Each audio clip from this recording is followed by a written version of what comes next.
নমস্কার। রোজ রোজ শুনি ভগবানের বাণী। এই সমবেত অনুধ্যানের 646তম পর্বে আপনাদের সকলকে স্বাগত জানাই। এই অনুষ্ঠান আপনাদের ভালো লাগছে, আপনারা দেখছেন, তাই আমরা সাহস করে এগোতে পারছি।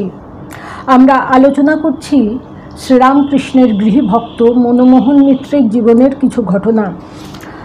আগের পর্বে আমরা আলোচনা করেছি যে ঠাকুর বলছেন, তোমরা যে ধর্মের কথা বলছো তা সামাজিক ধর্ম, অর্থাৎ ব্রাহ্ম ধর্ম, আর তোমাদের আমি যে ধর্মের কথা বলছি তা আধ্যাত্মিক ধর্ম।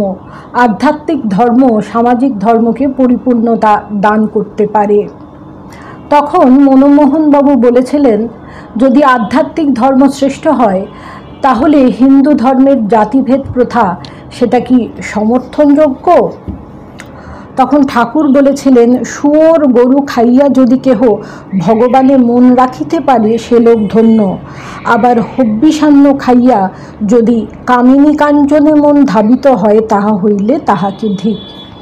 ধর্ম বলতে শ্রীরামকৃষ্ণ যা বুঝতেন মানসিক শুদ্ধতা, সেটাই তিনি তাকে বোঝাবার চেষ্টা করেছিলেন।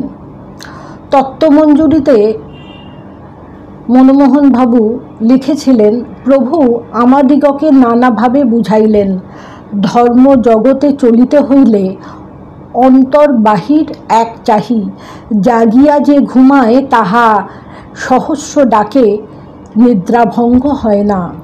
অজ্ঞানী পাপী তাপী অজান্তে ভগবানের রাজ্যে বাস করিয়া তাহার নিকট আত্মসমর্পণ করিলে তাহার পরিত্রাণ আছে, কিন্তু যে ভগবানের মহিমা জানিয়া শুনিয়া তাহার মর্যাদা রক্ষা না করে, যাহার ভাবের ঘরে চুরি থাকে তাহার পরিত্রাণ হইবে না।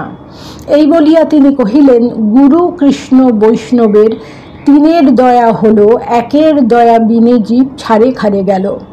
একের দয়া কি? মনের দয়া। জীবের ইচ্ছা না হওয়ায় জীব ভগবানকে লাভ করিতে পারিল না। গুরু কৃষ্ণ বৈষ্ণবের তিনজনের কৃপার বাতাস বহিলে কি হইবে? জীব সেই কৃপাকণাকে আপনার ইচ্ছার পাল তুলিয়া দিয়া নিজের মধ্যে আটক করিতে চাহিতেছে কোথায়?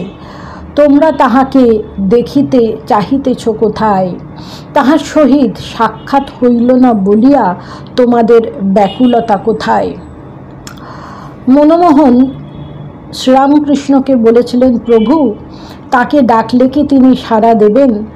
এই কথা শুনে প্রেমোন্মত্ত হয়ে শ্রীরামকৃষ্ণ বলে উঠেছিলেন, কি তাকে ডাকলে তিনি উত্তর দেবেন না? তিনি অন্তর্যামী, সর্বব্যাপী। তোমার কথাটি কি তিনি শুনতে পারবেন না? এই কথা তুমি কোন সাহসে বললে? তোমাদের বিশ্বাস নেই, তাই তোমাদের এত সন্দেহ। সেই শুনে মনমোহন বাবু বলেছিলেন, প্রভু আমাদের অপরাধী করবেন না, আমরা মূর্খ, কখনো ধর্মগ্রন্থ পাঠ করিনি, ধর্মচর্চা করিনি, ঈশ্বরতত্ত্ব জানব কি করে? আপনি আপনার চরণে আমাদের ঠাঁই দিন।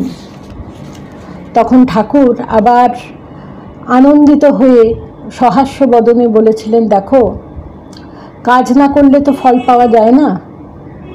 কলিকালে লোকেরা কঠোর পরিশ্রম করতে পারে না, তাই অনুরাগ ভরে ভগবানকে ডাকলে ভগবানের দেখা পাওয়া যায়। ব্যাকুল হয়ে ডাকতে হবে।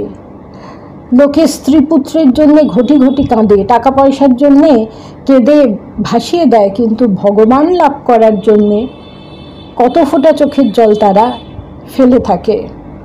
তখন মনমোহন বাবু বলছেন, ব্যাকুলতা যে আসে না, এটি বলা মাত্রই শ্রীরামকৃষ্ণ গম্ভীর হয়ে গেলেন এবং গম্ভীর স্বরে বলছেন, এখন তোমাদের হৃদয়ের কি ভাব?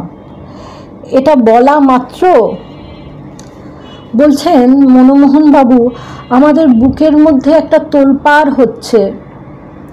আমরা চিৎকার করে তার চরণ দুটি শক্ত করে ধরে বসে রইলাম, আর শ্রীরামকৃষ্ণ সমাধিস্থ হলেন। অপূর্ব ভাবোচ্ছ্বাসে আমাদের মনে হচ্ছে যেন এতদিন ঢাকা চাপা পড়েছিল সেই ফোয়ারা, সেই আনন্দের ফোয়ারা যেন উন্মুক্ত হয়েছে। আমরা কখনো হাসি, কখনো কাঁদি, মনে হচ্ছে আনন্দের রাজ্যে বিচরণ করছি। আনন্দ এটি এতদিন আমাদের কাছে শুধু শব্দমাত্র ছিল, শব্দেই সীমাবদ্ধ ছিল, কি তার অনুভূতি আমরা বুঝতে পারিনি। আজ প্রথম সেটি বুঝলাম। নমস্কার।